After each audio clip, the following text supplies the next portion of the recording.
அனைவருக்கும் இயேசுவின் நாமத்தில் நன்றியும் ஸ்தோத்திரங்களையும் தெரிவித்துக் கொள்கிறேன்.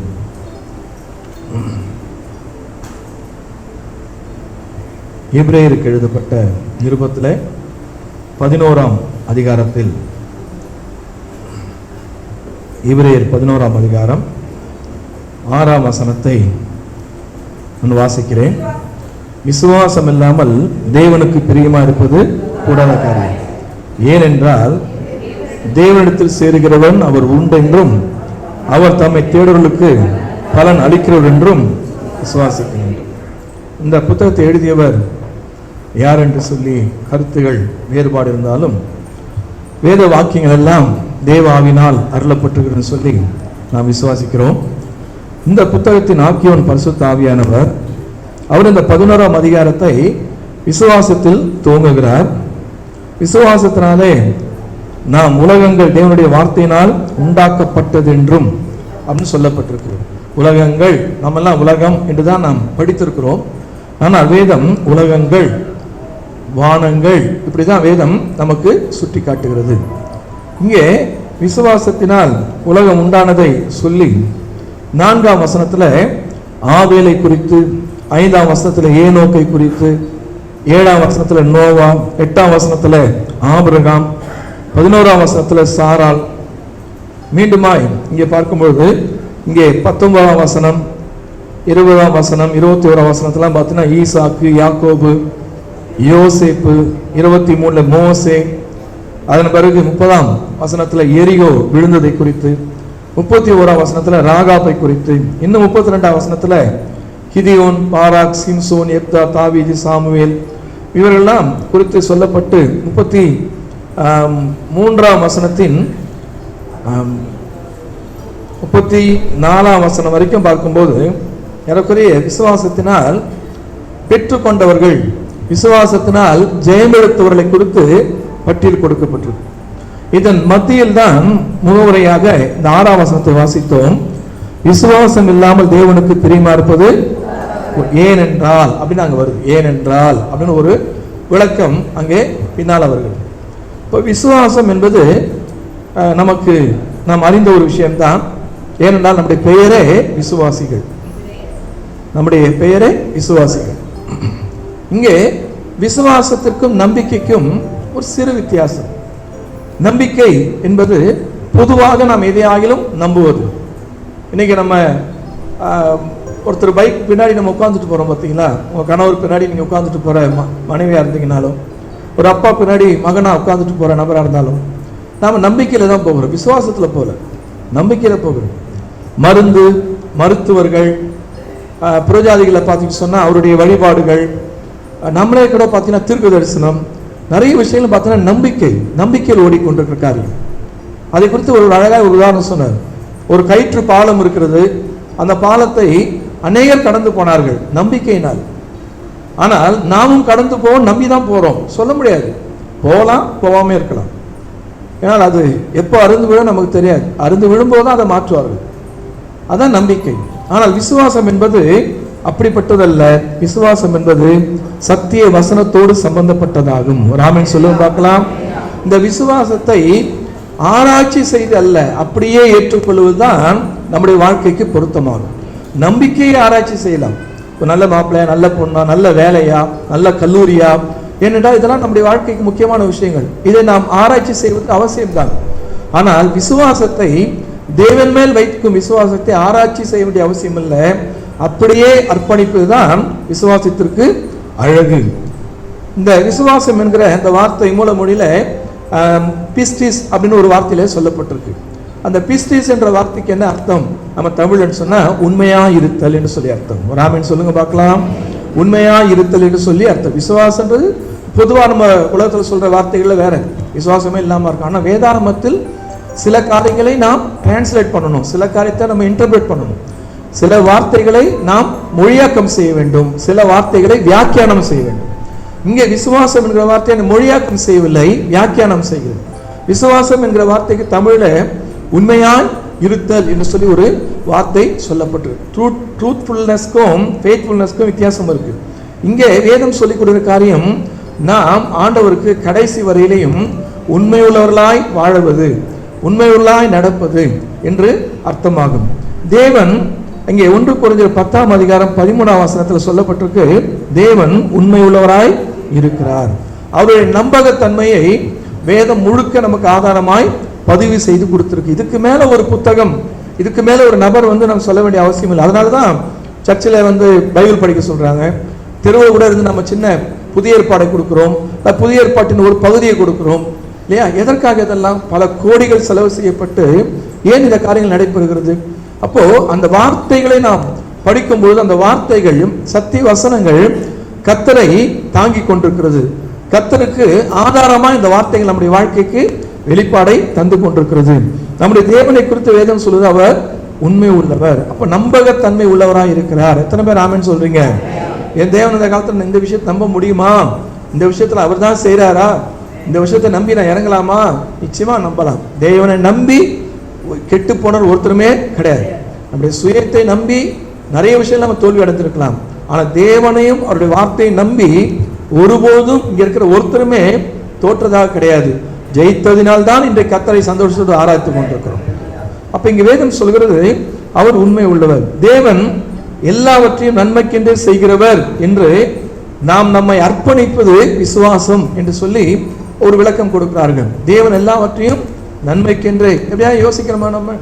நமக்கு என்னன்னா, நம்ம விரும்பின மார்க் பிள்ளை எடுக்கணும், விரும்பின கல்லூரியில் சீட்டு கிடைக்கணும், விரும்புகிற இடத்துல நமக்கு வேலை கிடைக்கணும், ஆமாம் ஐபிஎலுக்கு டிக்கெட் கிடைச்சிடணும் இல்லையா? எல்லாமே நமக்கு நான் இன்னும் ஏன் அதோட கீழ்த்தரமாக இருக்காங்க விசுவாசி சில பேர். விரும்பின படத்துக்கு முதல் நாள் முதல் காட்சி ஸ்பெஷல் ஷோல டிக்கெட் கிடைக்கலாம், என்ன ஆண்டவரேன்னு கேட்குறான் கேள்வி. ப்ரேயர் பண்ணி ஆண்டவர் கொடுக்கலையே அப்படின்றான். ஏன்னா அவன் மேலே தப்பு இல்லைங்க, அவர் யார் நம்ம அறிஞ்சிக்கல, அவ்வளோதான் விஷயம். சிலத்தில் அப்பா அம்மா அந்த டைலாக் சொல்லியிருப்பீங்க, என்னை பற்றி உனக்கு தெரியாது அப்படின்னு சொல்லி. அந்த காரணம் என்னன்னா, என்னுடைய அன்பை மட்டும்தான் பார்க்குறேன், ஆனால் உங்ககிட்ட நான் ஒழுக்கத்தை எதிர்பார்க்குறேன், அதை நான் இன்னும் உனக்கு வெளிப்படுத்தலை, இது தருணம் வந்துருச்சுன்னு அர்த்தம், வேற ஒன்றும் இல்லை. அப்போ நம்முடைய ஆண்டவர் அன்புள்ளவர் தான். ஆனால் இன்னொரு விதத்தில் அவர் எப்படிப்பட்ட என்பதை நம்ம அறிந்து கொள்ளாதனால் கேட்டதெல்லாம் அவர் கொடுப்பார். பாட்டே பாடுறோம், கேட்டதையெல்லாம் கொடுப்பார் இயேசுநாதரே அப்படின்னு சொல்லி. கேட்டதெல்லாம் கொடுக்க மாட்டார், நமக்கு என்ன தேவை என்று அறிந்திருக்கிற பரமபிதா. ஒரு ஆமென் சொல்லுங்க. சாத்தான் எல்லாத்தையும் கொடுப்பான், ஃபீஸை பிடிங்கிடுவான். எல்லாம் இருக்கு பார்த்தீங்கன்னா, லைட்டு ஃபேன் ஏசி எல்லாம் இருக்கு, அதுக்கு ஃபியூஸ் தான் முக்கியமானது. பிசாசு எல்லாம் கொடுப்பான், ஃபியூஸை பிடிங்கிடுவான். இந்த ஃபேனை வச்சு என்ன பண்ண முடியும்? இந்த மைக்கை வச்சு என்ன பண்றது இல்லையா? ஏசி வச்சு என்ன பண்ணும்? கரண்ட் பாஸ் ஆனால் தானே.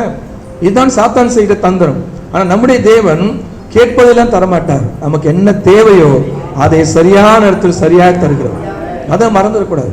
அப்போ சில நேரங்களில் நாம் எதிர்பார்த்த காரியங்கள் அது நன்மையாக கூட இருக்கலாம். ஒரு பிள்ளை வச்சிருக்கவங்க 8 இடத்துல கல்யாணம் பண்ணி கொடுக்கணும்னு நினைக்கிற தப்பு இல்லையே. நல்லா படித்த பிள்ளைகள் அதை கேட்ட ஒரு வேலை கிடைக்கும்னு நினைக்க தப்பு இல்லையே. நம்முடைய வாழ்வாதாரத்துக்கு தேவையான காரியங்கள், அந்த ஆசீர்வாதங்கள் நமக்கு கிடைக்கணும் எனக்கு தப்பு கிடையாது. ஆனால் ஒரு சொந்த வீடாக கேட்டோம், ஒரு வாடகை வீடு நல்ல வீடாக கிடைக்கூடாதா? எத்தனையோ பேர் வாடகை வீட்டில் இருக்கவங்க அந்த பிரச்சனைகளை சந்திக்கும் போது போன பிறகு தான் தெரியுது.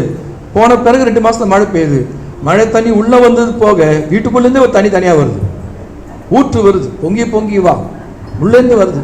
அப்போ அவங்க உடனே மாற்ற முடியாது, கவனிக்கிறீங்களா? அப்போ அவங்க ஜெபம் பண்ணுறது நியாயம்தான். ஆண்டவரே எங்களுக்கு ஒரு சொந்த வீடாக கேட்டோம், வாடகை வீடு தானாப்பா கேட்டோம், நல்ல வீடாக கொடுக்கூடாதா? தப்பு கிடையாது. ஆனால் ஒன்று ஞாபகத்தில் வச்சுக்கொள்ளணும், தேவன் எல்லாவற்றையும் நன்மைக்கென்றே செய்கிறவர் என்று நாம் நம்மை நம்பி அர்ப்பணிப்பது விசுவாசம். ஒரு ஆமென் சொல்லுங்க பார்க்கலாம். சத்தத்தை தள்ளியா சொல்லுங்க பார்க்கலாம். கொஞ்ச காலத்திற்கு தேவனோடு நடந்து விட்டு பிறகு நம்முடைய சுய இஷ்டத்திற்கோ சுய இச்சைக்கோ போய்விடுவது விசுவாசம் அல்ல. முற்றிலும் நம்மை அவருடைய உண்மை தன்மைக்கு, அவருடைய சர்வ வல்லமைக்கு, அவருடைய ராஜரீகத்திற்கு, அவருடைய ஆளுமைக்கு நம்மை அர்ப்பணிப்பது விசுவாசம்.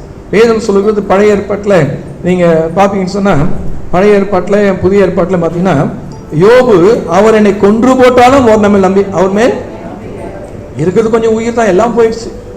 நம்ம எல்லாம் சொல்ல மானம் மரியாதை சாட்சின்னு, அது எல்லாமே போயிடுச்சு. சொத்து சுதந்திரம் பிள்ளைங்க எல்லாம் போயாச்சு. இப்ப இருக்கிறது உயிர் மட்டும்தான். அவர் சொல்றாரு, அந்த உயிரை அவர் எடுத்துக்கொண்டாலும் அவர் மேல் நம்பிக்கையாயிருப்பேன். எத்தனையோ பரிசுத்தவான்கள், மிஷனரிகள், மார்ட்டின் லூத்தருக்கு முன்னா கூட எத்தனையோ பேர்கள் அதன் பிறகு கிறிஸ்தவ விசுவாசத்துக்காக மரித்தார்கள். அவர் மரிக்கும் போது ஏன் காப்பாற்றக்கூடாது ஆண்டவர்? ஏன் அவர்களை காப்பாற்றக்கூடாதா? அவரை தீ வச்சு எரிக்கிறாங்க, மிருகங்களுக்கு பலியாக கொடுக்குறாங்க, அந்த எபிரேயர் 11ஆம் அதிகாரத்தில் 34ஆம் வசனம் வரைக்கும் பார்த்தா ரொம்ப நல்லா இருக்கும்.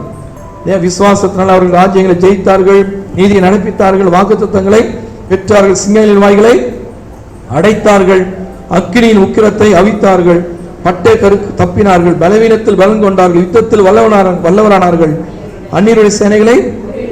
இப்போ இந்த 1-34 வரைக்கும் பார்த்தீங்கன்னா ரொம்ப பிரம்மாண்டமா இருக்கும். விசுவாசத்தினால் ஜெயித்தவர்கள், பெற்றுக்கொண்டவர்கள், சாதித்தவர்கள். ஆனா 35ஆம் வசனத்திலிருந்து ஸ்திரீகள் சாக கொடுத்து தங்கள் பிள்ளைகளுடைய உயிரோட எழுந்திருக்க பெற்றார்கள், வேறு சிலர் மேன்மையான உயிர் தொழில் அடையும்படிக்கு விடுதலை பெற சம்மதியாமல் வாதிக்கப்பட்டார்கள். அல்லையா சொல்லுங்க பார்க்கலாம். விசுவாசம் என்பது எல்லா சூழ்நிலையும் அவங்க ஜெபித்து ஆண்டவர் கொடுத்த ஜெயத்தினால் மீண்டு வந்து ஊழியம் செய்தார்கள். இவர்களோ மறுதலிக்க மனம் இல்லாமல் மாண்டாலும் பரவாயில்லை, எங்களுக்கு நித்திய ஜீவனிலே கர்த்தர் ஜீவனை தருவார் என்று சாவதற்கு தங்களை அர்ப்பணித்தார்கள். இதுக்கு விசுவாசம் தேவை. சும்மா சொல்லிடலாம் இல்லையா, நம்ம வந்து ரத்த சாட்சி, பீகாருக்கு போகிறேன், ஒரிசாவுக்கு போகிறேன், சும்மா வெயிலில் சர்ச்சைக்கு வரதே இன்னும் கொஞ்சம் நாளில் பெரிய விஷயமா இருக்கணும். வெளியிலேருந்து முனையிலேருந்து ஒரு 10 டிராக்ஸ் கொடுக்குறது இன்னைக்கு பெரிய விஷயம் ஆயிடுச்சு. ஆனால் இங்கே வேதம் சொல்கிறது விசுவாசம் என்பது 36ஆம் வசனத்தை, வேறு சிலர் நிந்தைகளையும் அடிகளையும் கட்டுகளையும் காவலையும் அனுபவித்தார்கள், கல்லெறி உண்டார்கள். அப்போ விசுவாசத்தினால் இவ்வளோ பாடுகளா? ஆபிரகாம் பெற்றுக்கொண்டார், இல்லை பெற்றுக்கொள்ள மட்டும் விசுவாசம் இல்லை, ஈசாக்கை கொடுக்கவும் அவருக்கு ஒரு விசுவாசம் இருந்தது. வரலையா சொல்லுங்க பார்க்கலாம். நம்முடைய வாழ்க்கையில எதிர்பாராத சம்பவங்கள் திடீரென்று நடக்கும் பொழுது அப்பொழுது நாம் கர்த்தரை நம்புகிறோமா? அதுதான் விசுவாசம். அதுதான் விசுவாசம். அதுதான் விசுவாசத்தில் வளர்ந்த ஒரு நிலை. ஏன் நடந்தது எனக்கு தெரியாது, ஏன் நடந்தது உங்களுக்கும் தெரியாது, ஏன் இது நடக்கல தெரியாது. ஆனால் அதன் மத்தியிலும் ஆண்டவரை விசுவாசிக்கிறோமா? அதன் பெயர் தான் வேதம் சொல்கிறது கடைசி வரை கர்த்தருக்கு உண்மையாக இருத்தல். ஒரு ஆமென் சொல்லுங்க பார்க்கலாம்.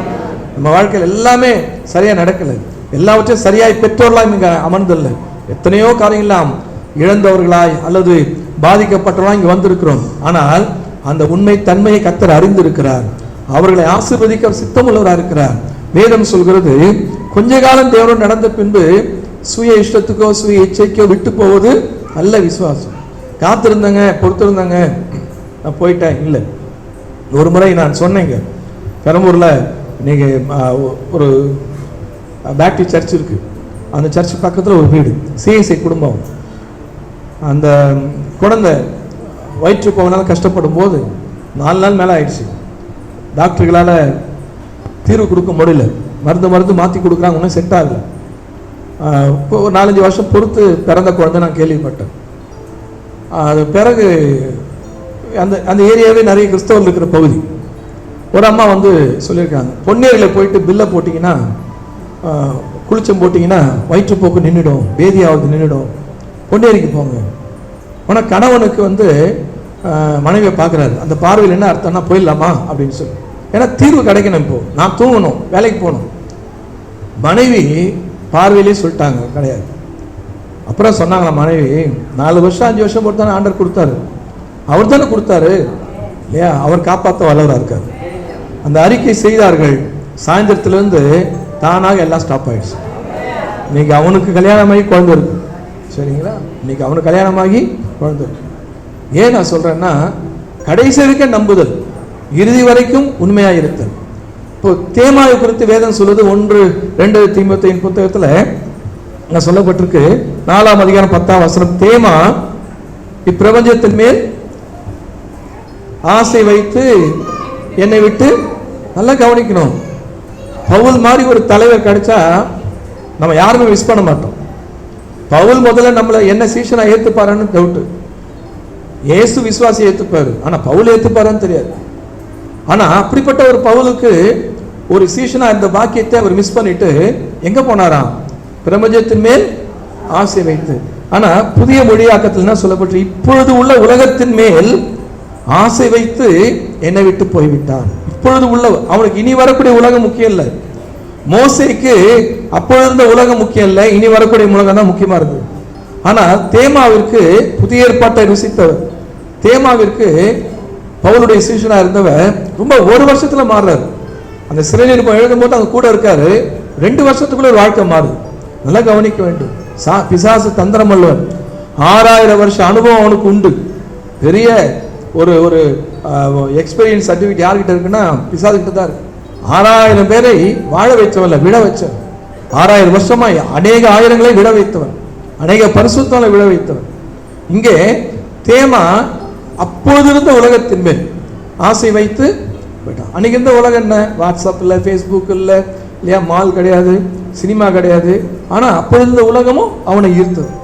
யோசித்து பாருங்க, கொஞ்ச காலம் அவரோடு வாழ்ந்து விட்டு பின்வாங்கி போவதன் பெயர் உண்மையா இருத்தல் அல்ல. 1000 காரணம் சொல்லலாம். ஏன் சூழ்நிலைங்க, என்னால உங்களுக்கு தெரியாது, கர்த்தருக்கு தெரியும், 1000 சூழ்நிலை சொல்லலாம். ஆனால் வேதம் சொல்கிறது அவர் உண்மை உள்ளவர், நாமும் அவருக்கு உண்மையா இருக்க வேண்டும் என்று விருப்பம் உடையவராக இருக்கிறார்.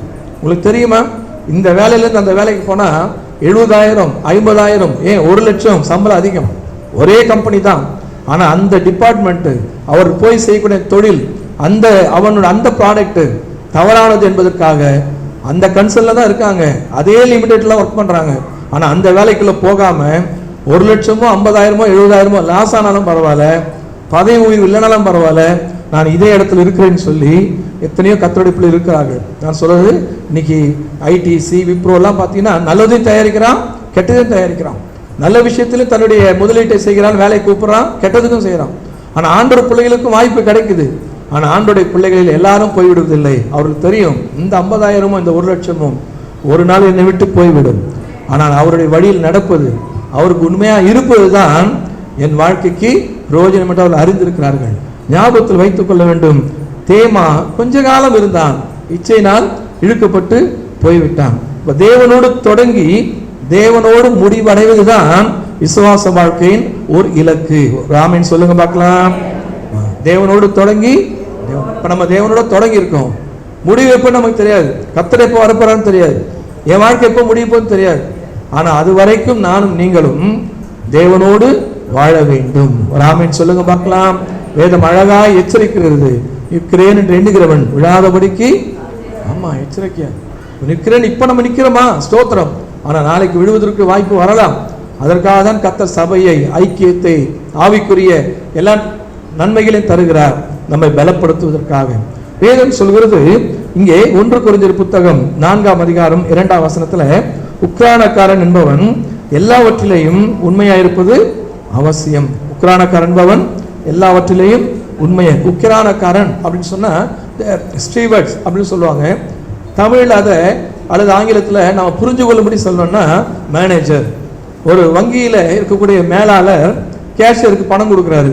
சாயந்தரமான 5 மணி, 6 மணி, 8 மணி ஆனால் அவங்க கணக்கு ஒப்படைச்சிட்டு போகணும். தேவன் நம்ம எல்லாரையும் அவருடைய அலுவலகத்தில், அவருடைய தோட்டத்தில், அவருடைய சபையில் உக்ரானத்துவத்தில் வைத்திருக்கிறார். நம்ம எல்லாருக்கும் ஒரு பொறுப்பு இருக்கு. யாரும் சும்மா வந்து போறவங்க கிடையாது. நமக்கு ஒரு பொறுப்பை கர்த்தர் தந்திருக்கிறார். அந்த உக்ரானத்துவத்தில், அந்த பொறுப்பில் நாம் உண்மையுள்ளவர்களாக இருக்க வேண்டும். ராமன் சொல்லுங்க பார்க்கலாம். மைக்கில் பாட்டு பாடுறவங்க, பிரசங்கம் பண்றவங்க, ஆராதிப்பவர்கள், அல்ல முன்னாடி ஜெபம் நடத்துறவங்க, இவங்க அந்த பொறுப்பை நிறைவேற்றுவது போல இது பார்த்தீங்கன்னா மற்றவர்களை ஈர்க்கக்கூடிய, அல்லது மற்றவர்கள் முன்பாக ஒரு ஒரு கௌரவமாக இருக்கக்கூடிய. எனக்கு கேட்பாங்க ஒருத்தர், ஏசி சர்ச்சில் என் பையன் இருக்கான் பார்த்தீங்களா? யாருங்க? பாஸ்டருக்கு தண்ணி ஊற்றி வைப்பார் அவர் தான். அதை விட இன்னொருத்தர், எங்கள் பையன் ஏசி சர்ச்சில் பாஸ்டரோடு தான் இருக்கான். அப்படியே எங்கே இருக்காரு? என்ன பாஸ்டர் பேர் என்ன? இல்லை பாஸ்டர் வீட்டு நீங்கள் போனீங்கன்னா காஃபி எடுத்துன்னு கொடுப்பாரு பார்த்தீங்களா, அவர் தான் என் பையன். அப்போ யோசித்து பாருங்களேன், தன்னை எப்படியா தன் பிள்ளை என்ன பண்ணணும், அப்போ முன்னாடி வரணும். ஆனால் அதே நேரத்தில் மைக்கு முடிக்காம ஆனால் சபையை சுத்தப்படுத்த, சேர் போட, மறைவாய் எத்தனையோ பேர்கள் இயங்கி கொண்டிருக்காங்களே. யோசித்து பாருங்க, அவங்களுக்கு எந்த பாராட்டு இருக்கு? அவங்களுக்கு என்ன புகழ்ச்சி இருக்கு? ஒண்ணுமே கிடையாது. அவங்க லேட்டாக வந்தால் திட்டுவனா கிடைக்கும். என்னப்பா இப்படி வந்துட்டீங்களே, இப்படி பண்ணிட்டீங்களேன்னு திட்டுவனா கிடைக்கும். சில சபையில் நான் பார்த்துருக்கேன். கடந்த நாளில் ஒரு சபையில் பார்த்தேன். கடந்த முறை ஒரு சபை போகும்போது 9:30 மணிக்கு இன்னும் ஆராதனை. ஏன்னா 9:45 வர சொன்னாங்க. 10:15 கிட்ட கொடுக்குறேன். நாங்கள் 9:45 10:00 9:45 போயிட்டேன். ஃபர்ஸ்ட் டைம் போகிறதுனால இடம் தெரியாது, கண்டுபிடிக்கணும், போயிட்டேன். அங்கே பார்த்தீங்கன்னா வாசிக்கிறவரா 10:05 மைக் பிடிக்கிறார். ஆராதனை நடத்துகிறவர் பாட்பார் 10:05. அது வரைக்கும் பாஸ்ட் பாடிட்டு அவர்கிட்ட கொடுத்துட்டு அதன் பிறகு ஒரு சபையில் 8 மணி, நான் போகிற ஒரு ஏசிய சபையில் 8 மணிக்கு அவன் இப்போ 8 மணிக்கு ஆராதனை. ஆனால் ஆராதனை நடத்துகிற 8:45 தான் வருவார். கம்பீரமாக மைக் பிடிச்சி ஜனங்களை ஊன்னு அப்படியே கட்டாயப்படுத்தி கூட்டு போவார் பரலோகத்துக்கு. பாஸ்டர் கூப்பிட்டு சொல்லிட்டார். ஏன்னா விசுவாசிகளில் பெரியவங்க முறுமுறுக்க ஆரம்பிச்சிட்டாங்க. நாங்கள்லாம் சீக்கிரம் வரோம், 6ஆம் இடத்துல கரெக்ட் டைமுக்கு வரணும், வரலையே, முன்னாடி இருக்க வரலையே இல்லையா, அப்பா அவர்கிட்ட சொல்லுங்க பாஸ்டர். இந்த கவனிக்க உக்ரானத்துவம். அப்போ அந்த பொறுப்பில் நாம் உண்மையுள்ளதாக இருக்க வேண்டும். ராமன் சொல்லுங்க பார்க்கலாம். ஆமாம் பாஸ்டர் முடியாது, யாரையாவது நடத்துங்க. எம்எல்ஏ பதவி தான் சொல்லுமா, நம்ம கவுன்சிலர் பதவி சொல்லுமா, வட்டம் ஒன்றியம் இதெல்லாம் என்ன சொல்லுமா, கோடிகள் லட்சங்களை கொட்டி வாங்குறாங்க.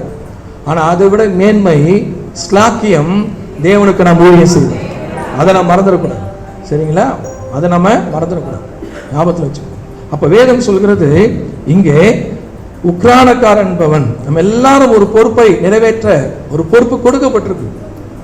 அந்த பொறுப்பை நிறைவேற்றுவதில் கடைசி வரை உண்மை தன்மை இருக்க வேண்டும். ராமன் சொல்லுங்க பார்க்கலாம். அந்த உண்மை தன்மை இருந்தால் என்ன நடக்கும் தெரியுங்களா, இதுல இருந்து மேலே கொண்டு போவார்.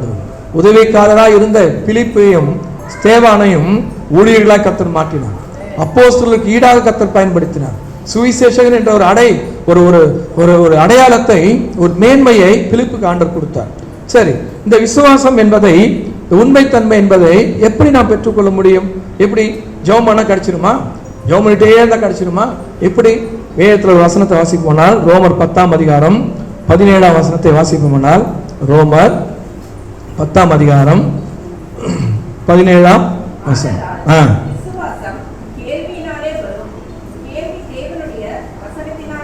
விசுவாசம் கேள்வினாலே, கேள்வி தேவனுடைய வசனத்தினாலே. என்ன கவனிங்க, இப்ப நம்ம கையில எல்லாம் பைபிள் இருக்கு. அந்த நாட்கள்ல ரொம்ப தூரத்துக்கு தூரம் ஒரு சபை இருக்கும், ஜனக்கூட்டமும் கம்மி, சபையில மக்கள் கம்மியா இருந்திருப்பாங்க. ஒரு ஊருக்கு தான் ஒரு சபை, கலாத்தியாவில் ஒரு சபை, கொரிந்தில ஒரு சபை, எபேசு பட்டணத்துக்கு ஒரு சபை. அப்போ அங்கே ஒரு பிரதி இருக்கும், வேதாகம பிரதி. அந்த பிரதியை நல்லா கவனிக்கணும், வாசிப்பார்கள் ஊழியர்கள். அதை கேட்டு, இங்க கேட்பது என்றால் கேள்வி கேட்பதல்ல, காதால் கேட்பது. அப்ப அந்த வசனத்தை கேட்பதினால், ஏன்னா அன்னைக்கு எல்லாருக்கும் பைபிள் கிடையாது, சேனல் கிடையாது, டிவி கிடையாது, சர்ச்சு கிடையாது, எல்லா இடத்துலையும். அப்போ அந்த இடத்துக்கு ஜனங்கள் வந்து வசனத்தை அங்க பேசுவதை கேட்க வேண்டும். நம்ம கூட நீ ஏன் சபைக்கு வரணும் சொல்லுங்க பார்க்கலையே, பைபிள் படிச்சுட்டு இருக்கோம் ஏன்? அப்போ யோசித்து பாருங்களேன், சில கோர்ஸ்க்கெல்லாம் பார்த்தீங்கன்னா கரஸில் கிடையாது, ஈவினிங்கில் கிடையாது, தெரியும் இல்லைங்களா? நேரடியாக போய் தான் கற்றுக்கணும்.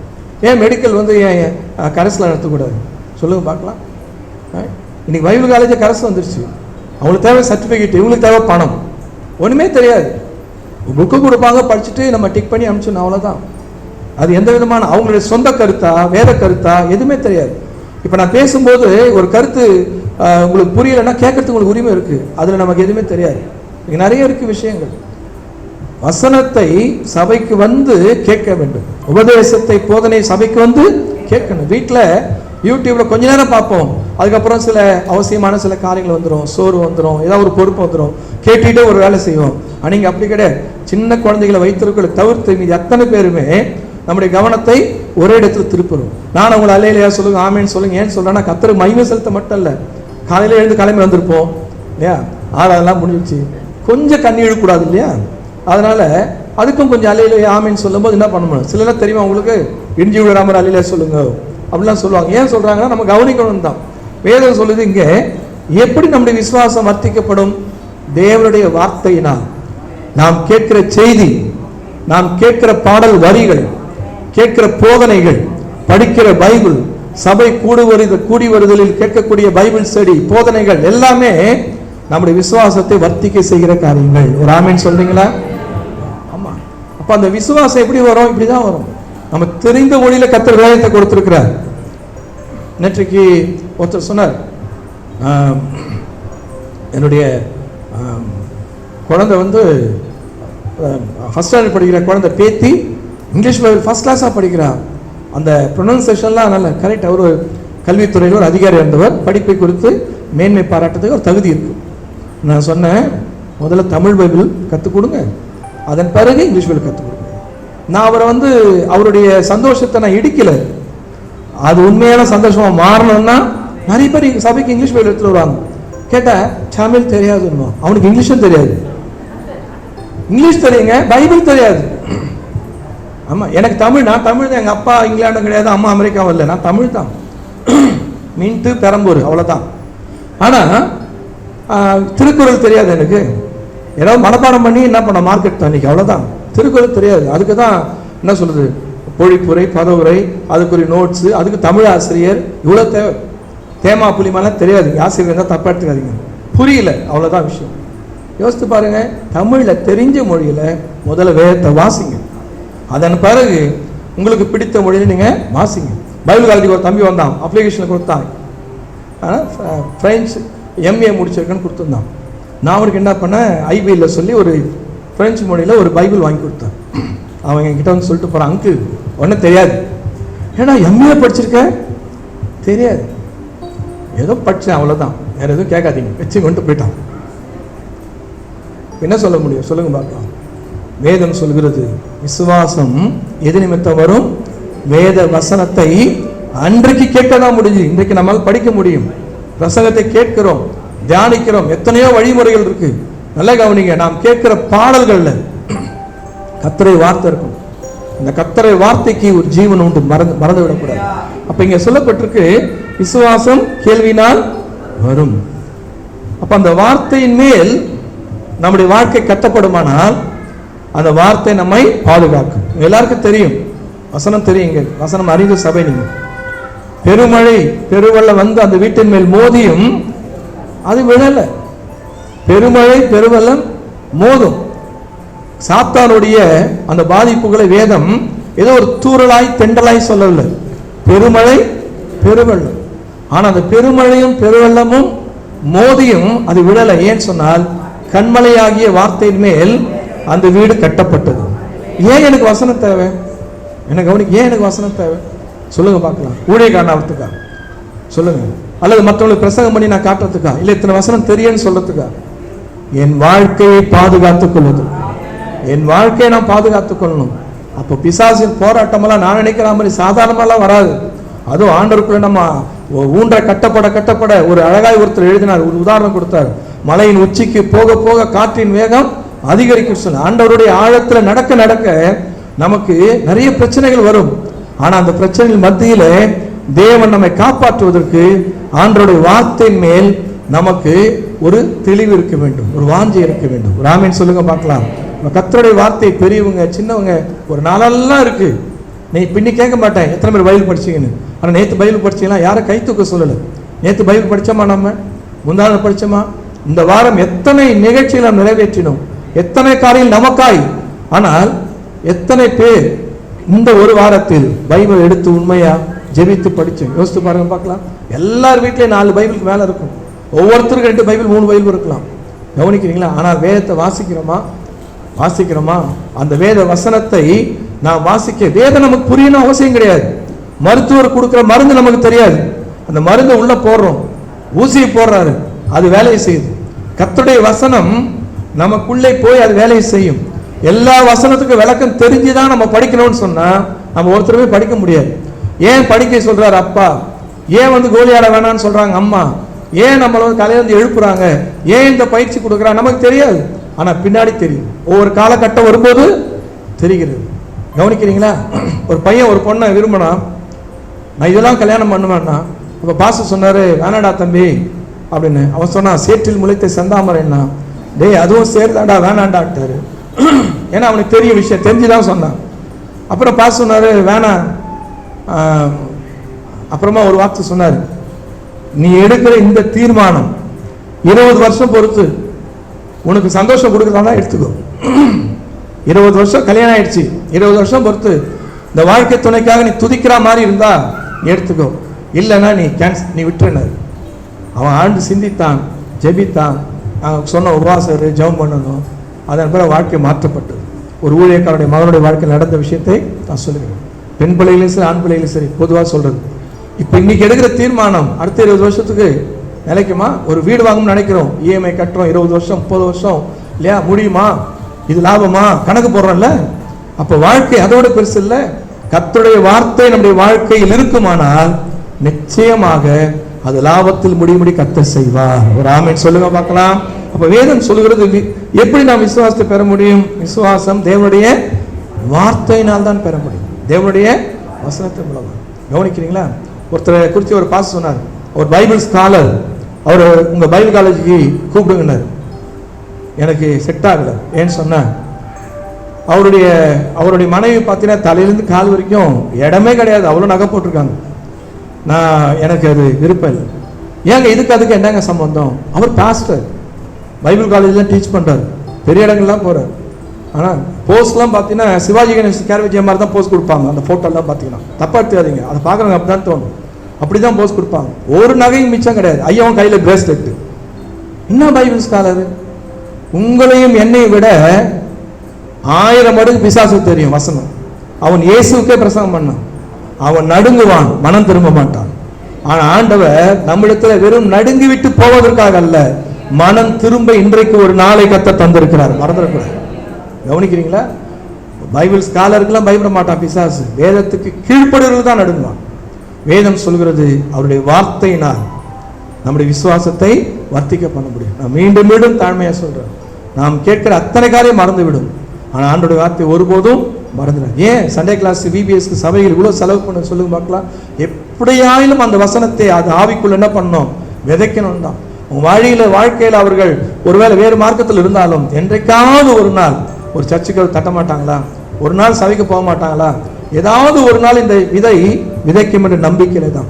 வேதம் சொல்கிறது 1 கொரிந்தியர் 12ஆம் அதிகாரம் 9ஆம் வசனத்துல எப்படி நாம் விசுவாசத்தை பெற்றுக்கொள்ள முடியுமா? 1 கொரிந்தியர் 12ஆம் அதிகாரத்துல 9ஆம் வசனத்தை நாம் பார்ப்போமானால்,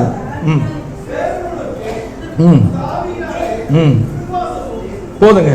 வேறொருவனுக்கு அந்த ஆவியினாலே விசுவாசமும், வேறொருவனுக்கு அந்த ஆவியினாலே விசுவாசம். கவனிக்கிறீங்களா? கர்த்தருடைய வார்த்தை நமக்கு விசுவாசத்தை தருகிறது. கர்த்தருடைய ஆவியானவர் விசுவாசத்தை தருகிறார். ஒரு ஆமென் சொல்லுங்க பார்க்கலாம். கர்த்தருடைய ஆவியானவர் ஏதோ ஒரு வல்லமையின் ஆவியானவர் மட்டுமல்ல, அவர் விசுவாசத்தை நமக்குள் தந்து நம்முடைய வல்லமை வெளிப்படுத்துகிறார். விசுவாசம் கர்த்தருடைய ஆவியானவர் மூலமாய். இயேசு கிறிஸ்துவின் சீஷர்கள் வசனத்தை பெற்றுக்கொண்டால் 3 வருஷம் கூடவே இருந்து பெற்றுக்கொண்டார்கள். நான் அவர் சொன்னார், ஆவியை பெற்றுக்கொள்ளுங்கள். அப்போ அந்த ஆவியானவரை கொண்டு, கர்த்தருடைய வார்த்தையை கொண்டு அவர்கள் கடந்து போனார்கள். நம்ம வேறு ஒன்றை மாத்திரம் அல்ல, அந்த ஆவியினாலே விசுவாசம். பரிசுத்த ஆவியை பெறுகிறவர்களுக்குள்ளே ஒரு நம்பிக்கை கர்த்தர் தருகிறார். ஆண்டவர் மேல ஒரு நம்பிக்கை. எல்லாரும் சொல்லுவாங்க இது நடக்காது, இது முடியாது, இது இவ்வளவுதான். ஆனால் பரிசுத்த ஆவியை பெற்றுக்கொள்ளும் போது நமக்கு ஒரு நம்பிக்கை. அந்த மனுஷன் கூட வாக்குறுதியின் மேல் நம்பிக்கை இல்லை, கர்த்தர் மேல் ஒரு நம்பிக்கை. அந்த மருத்துவர் கூட ரிப்போர்ட் மூலமா நமக்கு நம்பிக்கை இல்லை, கர்த்தர் மேல் ஒரு நம்பிக்கை. அப்போ நாம் பெற்றுக்கொள்ற ஆவியானவர் நம்முடைய வாழ்க்கை விசுவாசத்தை வர்த்திக்க பண்ணுகிற ஆவியானவர். ஆமென் சொல்லுங்க பார்க்கலாம். பரிசுத்த பெறாதவங்க பரிசுத்த பெற்றுக்கொள்ளணும், கேட்கணும். ஆண்டவர் சமூகத்தில் பரிசுத்த ஆவியானவரை கேட்க வேண்டும், பரிசுத்த ஆவியானவரை பெற்றுக்கொள்ள வேண்டும். அந்த பரிசுத்த ஆவியானவர் நம்முடைய வாழ்க்கையில தேவனுடைய வார்த்தையின் வழியிலே நம்ம நடத்தி ஜெயத்தின் பாதையில் நம்முடைய வாழ்க்கையை கொண்டு போக வல்லவராக இருக்கிறார். விசுவாசத்தினாலே நீதிமான் பிழைப்பான் வசனம் இருக்கு, நம்ம வாசிக்க போறோம். ஆனால் அந்த விசுவாசத்தை நம்முடைய வாழ்க்கையில கொண்டு வருவதற்கு தான் தேவன் இன்றைக்கு பரிசுத்த ஆவியானவரை சபைக்கு ஈவாய் தந்திருக்கிறார். ரட்சிக்கப்பட்டவர்கள், ஞானஸ்நானம் பெற்றவர்கள், பரிசுத்தமாக வாழ்கிறவர்கள், இன்னும் வாழ வேண்டும் முயல்கிறவர்கள் பரிசுத்தாவை பெற்றுக்கொள்ளுங்கள். கேளுன்னு சொன்னார். பரிசுத்தம் உள்ளவருக்கு பரிசுத்த ஆவி அல்ல, பரிசுத்தமாக தான் பரிசுத்தாவி. அந்த பரிசுத்தாவை கேட்கும் பொழுது அவர் நம்முடைய வாழ்க்கையில அவர் நமக்கு தந்தரல. அந்த காலத்தில் காத்திருந்தாங்க வருவதற்கு முன்பாக. இன்றைக்கு நாம் விசுவாசித்தால் போதும், அவர் நாம் பெற்றுக்கொள்ள முடியும். ஆவியானவரை பெற்றுக்கொண்ட ஒரு வாழ்க்கைக்கும் பெறாத வாழ்க்கைக்கும் வித்தியாசம் உண்டு. நான் மைக்கை பிடிச்சி பேசுறேன், மைக்கை பிடிச்சி நான் கத்த வேண்டிய அவசியமே இல்லை. சில மைக்கை பிடிச்சி கத்துவாங்க, அவர் போய் அங்கே ஸ்லோ பண்ற அளவுக்கு. ஆனால் மைக்கை பிடிச்சி போய் நான் கத்த வேண்டிய அவசியம் இல்லை, சாதாரண பேசினா போதும். ஆனால் மைக் இல்லாமல் பேசுறதுக்கும் மைக்கோடு பேசுறதுக்கும் வித்தியாசம் உண்டு. பரிசுத்த ஆவியானவர் இருக்கும்பொழுது என் சக்தி கொஞ்சம்தான், ஆனால் அவர் அதை பார்த்து கொள்வார். ஆனால் மைக் இல்லைன்னா நான் அதிகமாக சத்தம் போடணும், ஆனால் ஒரு சிலருக்கு அது போய் ரீச் ஆகாது. பரிசுத்த ஆவியானவர் நம்முடைய வாழ்க்கையில் மிக மிக அவசியம். அவர் விசுவாசத்தில் ஊன்ற கட்ட புதிய ஏற்பாடு முழுவதும் பரிசுத்த ஆவியானவரால் எழுதப்பட்டது. பரிசுத்த ஆவியானவர் தான் ஆசிரியர்.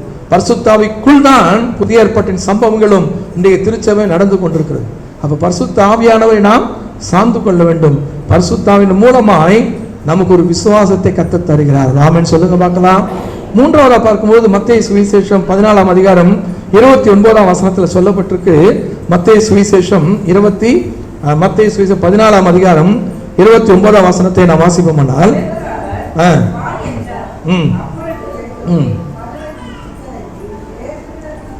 இயேசு அற்புதம் நடத்தின பிறகு சீஷர்களை அனுப்பிவிட்டு அவர் ஜெபிக்க போகிறார். அதன் பிறகு ஒரு சம்பவம் நடக்கிறது. அங்கே கடல் கொந்தளிக்கிறது. இவர்களால் மீனவர்கள் அல்லது கடல் துறையை சார்ந்தவர்கள், அந்த அறிவு உடையவர்கள், கடலை குறித்த அறிவு அவர் நன்கு உண்டு. ஆனாலும் அங்கே நடந்த சம்பவங்களை பயமுறுத்தியது. அப்போ இயேசு அங்கே நடந்து வருகிறார். அங்கே அவர்கள் கத்துகிறார்கள், ஆவேசம் என்று கத்துகிறார்கள். ஆவேசனா பேய் அப்படின்னு சொல்லி கூட அர்த்தப்படுகிறது. இப்போ அவர் சொன்னார், நான் தான் சொன்னாரு. அப்போ பேதுரு சொல்றார், நீர் தான் சொன்னா நானும் நடந்து வரணுன்றாரு. அப்போ ஆண்டவர் சொன்னார், வா அப்படின்னாரு. இப்போ பேதுரு நடந்தாரா? பேதுரு நடந்தாரா? தண்ணீரின் மேல் நடந்த இயேசுக்கு அடுத்ததாக பேதுரு மட்டும்தான் இல்லையா? செங்கடலுக்குள்ள வழி திறந்து கடந்து போனாங்க. யோர்தான் அதெல்லாம் வேற. ஆனால் தண்ணீரின் மேல் இயேசு நடந்தது போல பேதுரு நடந்தார். இவ்வளோ பெரிய ஒரு அற்புதம் இல்லையா அவர் வாழ்க்கையில் நடந்தது. கவனிக்கிறீங்களா? இங்கே நல்லா கவனிக்கணும். எவ்வளவு தூரம் நடந்தாரு நமக்கு தெரியாது. ஆனா கொஞ்ச தூரம் நடந்தார் இல்லையா? ஆண்டவர் எதிர்பார்த்த அளவுக்கு நடக்கல, அல்லது ஒரு போய் சேர வேண்டிய இடத்துக்கு போய் சேரல. அப்போ மூழ்கி போனார். ஏன் மூழ்கி போனார் நமக்கு தெரியும். அப்ப சுற்றிலும் பார்த்தார் அவர். அப்போ இயேசுவையே நோக்கி பார்க்கும் வரைக்கும் நம்முடைய வாழ்க்கையில் விசுவாசம் வளர்ந்து கொண்டே வரும். ஒரு அல்லையா சொல்லுங்க பார்க்கலாம். எபிரேயர் 12 தானே வாசிக்கிறோம் இல்லையா? விசுவாசத்தை துவக்கிறவரும் முடிக்கிறவருமாகிய இயேசுவை நோக்கி. அப்ப அந்த 11ஆம் அதிகாரத்துல மேகம் போன்ற திரளான சாட்சிகள் நம்ம வாசித்த அத்தனை பேர் இருக்காங்க, வாசிக்க அத்தனை பேர் இருக்காங்க, பெரிய பெரிய விசுவாச வீரர்கள் இருக்காங்க. ஆனா யாரை நோக்கி வேதம் நமக்கு நமக்கு ஒரு வழிகாட்டுகிறது? இயேசுவை நோக்கி. நல்லா கவனிக்கிறீங்களா? புனிதர்கள் அல்ல நம்முடைய வாழ்க்கைக்கு ஜெயம் கொடுப்பவர்கள், ஆண்டவர் இயேசு கிறிஸ்து ஒருவர் தான். அப்ப இயேசுவை நோக்கி நம்முடைய கண்கள் பதியப்பட்டிருக்கும் வரைக்கும் நம்முடைய வாழ்க்கையில நமக்கு விசுவாசத்தில் ஜெயம். ஒரு ஆமென் சொல்லுங்க பார்க்கலாம். எப்பொழுது நம்முடைய கண்கள் சூழ்நிலையை பார்க்கிறதோ இல்லையா? நம்ம பொதுவாக என்ன சொல்லுவோம்? ஒரு பையன் இருந்தால் அவங்களுக்கு தெரிஞ்சிருக்கலாம், சில பேருக்கு இல்லையா, சண்டே கிளாஸ் எடுக்கிறது தெரிஞ்சிருக்கும். அவன் உதவாதவன், யூஸ்லெஸ்ன்னு சொல்லி அவனுக்கு செவிடு, காது கேட்கலன்னு அந்த டீச்சரு அமுச்சு விட்டுருச்சு. அவங்க அம்மாவுக்கு ஒரு விசுவாசம் இருந்தது. இந்த சாதனையாளர்கள்லாம் பார்த்தீங்கன்னா நியூட்டனாக இருக்கட்டும், ஐன்ஸ்டீனாக இருக்கட்டும், எடிசன், எல்லாருமே அவங்களுடைய வரலாறு பார்த்தீங்கன்னா ஒரு யூதன் அல்லது கிறிஸ்டியன் இருக்கும். கிறிஸ்தவ நம்பிக்கை ஏதாவது விதத்தில் பின்பற்றின பெற்றோர்கள் பிறந்தவர்கள். யோசிச்சு பாருங்க. இன்னைக்கு ஒரு ஆசிரியர் சொல்றாங்க, உன் பையன் வந்து 10th இந்த மார்க் எடுக்கலாம் அமுச்சு விட்டுருவோம், நாங்கள் 9th போட்டுருவோம். எதை நம்ம நம்புவோம்? அதை தான் நம்புவோம். ஆனால் அந்த பையனுடைய அம்மா அதை நம்பலை. சரிங்களா? வளர்த்தார்கள். அவன் பல வேலை செய்தான், பின்னால பெரிய வேலைலாம் செய்தான். நாம் பயன்படுத்துகிற அத்தனை பொருட்களிலேயும் அந்த பையனுடைய கண்டுபிடிப்பு, அந்த பையனுடைய பங்களிப்பு உண்டு. அவன் பெயர் தான் தாமஸ் ஆல்வா எடிசன். கவனிக்கிறீங்களா? அப்போ ஒரு நாள் அந்த தாமஸ் ஆல்வா எடிசன் வீட்டில் ஏதோ கிளீன் பண்ணும்போது, ஏதோ எடுக்கும்போது ஒரு லெட்டர் எடுத்து பார்த்து அழுதாராம். அது அவரே சொன்னது. அந்த கடிதம் தான் ஆசிரியர் எழுதி கொடுத்த அந்த பையனை வீட்டுக்கு அனுப்பின கடிதம். ஆனால் அந்த கடிதத்தை படித்து பார்த்து அவங்க அம்மா அவனை பார்த்து புகழ்ந்து அந்த கடிதத்தை எடுத்து வச்சிருக்காங்க. ஆனால் எப்போ இவர் பெரிய ஆளான பிறகு அந்த கடிதம் கிடைச்சிருக்கு. யோசித்து பாருங்க. இன்னைக்கு அதே இடத்துல நீங்களும் நானும் இருந்தா, என்னையும் சேர்த்துக்கிறேன், இதே இடத்துல நீங்கள் நானும் இருந்தா என்ன சொல்லுவோம்?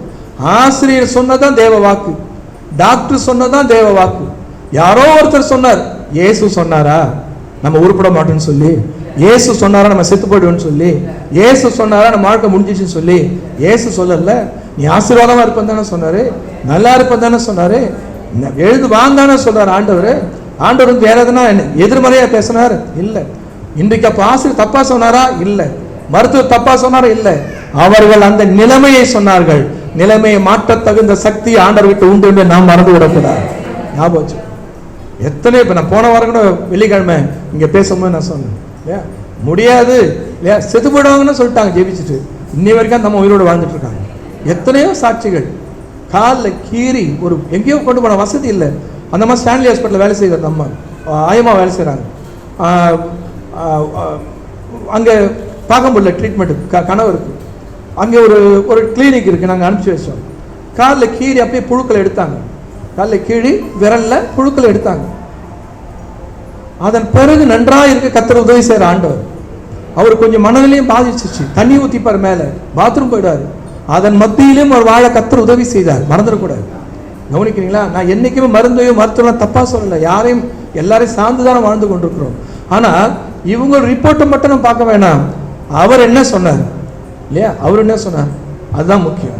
இயேசுவை நோக்கி பார்க்கும் வரைக்கும் நம்முடைய வாழ்க்கையில ஒரு பலன் இருந்து கொண்டே இருக்கும். எப்ப நம்ம சூழ்நிலையில பார்க்கிறோமோ அந்த நேரத்தில் ஒரு பலவீனம் நம்மை நிச்சயமாய் தாக்கும். அது முழுகடிக்கூடிய அளவுக்கு போயிடுச்சு. ஆனால் ஆண்டவர் விட்டு இல்ல, தூக்கி எடுத்தார். நம்ம சில நேரங்களில் வார நாட்களில நான் முழுகக்கூடிய சந்தர்ப்பம் வருது. ஆனால் தான் தூக்கி எடுக்க கர்த்தர் வார கூடுகை கர்த்தர் கொடுத்திருக்கார். சபையில வந்து நம்மை கர்த்தர் தூக்கி எடுக்கிறார். மீண்டும் நமக்கு தருணங்களை தருகிறார், நம்மை பலப்படுத்துகிறார். அப்போ வேத வசனமும் பரிசுத்த ஆவியானவரும் இயேசுவே நோக்கி பார்க்கக்கூடிய வாழ்க்கையும் நம்முடைய வாழ்க்கையில் நிச்சயமாக நாம் ஒரு விசுவாசத்தில் வல்லவர்களாக உதவி செய்யும். ஒரு ஆமென் சொல்லுங்க பார்க்கலாம். சத்தமா இல்லையா சொல்லுங்க பார்க்கலாம். அப்போ வேதத்தில் பார்க்கும்போது இங்கே நம்ம பார்த்தது 3 விஷயம். அடுத்தது, அப்போ எதற்காக நமக்கு விசுவாசம் தேவை? ஏன் நமக்கு விசுவாசம் தேவை? நம்ம எல்லாம் விசுவாசிகள் இல்லையா? அந்த நாட்களில் ஒரு பரிசுத்தவன் வாழ்ந்தார், டாக்டர் ஜஸ்டின் பிரபாரன் சொல்லி, 90ல நினைக்கிறேன், அவர் இறந்துட்டார். அவர் சொன்ன ஒரு வார்த்தை எனக்கு மனசில் பதிந்த விஷயம். டைப்பிங் தெரியாத டைப்பிஸ்ட் இருக்க முடியாது, டிரைவிங் தெரியாத டிரைவர் இருக்க முடியாது, ஆனால் விசுவாசிக்க தெரியாத விசுவாசிகள் அநேகர் உண்டுன்னு சொன்னார். அவர் சொன்னது நியாயமான விஷயம்தான். இங்கே எதற்கு இந்த விசுவாசம் தேவை? ஏன் நான் வேதத்தை வாசிக்கணும்? ஏன் ஆவியானவர் எனக்கு தேவை? ஏன் நான் இயேசுவை பார்க்கணும்? எதற்கு இந்த விசுவாசம்? ஒரு வசனத்தை வாசியுங்கள். ஆபகுக் 2ஆம் அதிகாரம் 4ஆம் வசனம். தன் விசுவாசத்தினாலே நீதிமான், நல்லா கவனிக்கிறீங்களா? ரொம்ப அழகா இந்த பகுதியில் இருக்கு ஒரு வார்த்தை, தன் விசுவாசத்தினாலே நீதிமான் பிழைப்பான். உங்கள் விசுவாசத்தில் நான் பிழைக்கிறது ஒரு பக்கம்.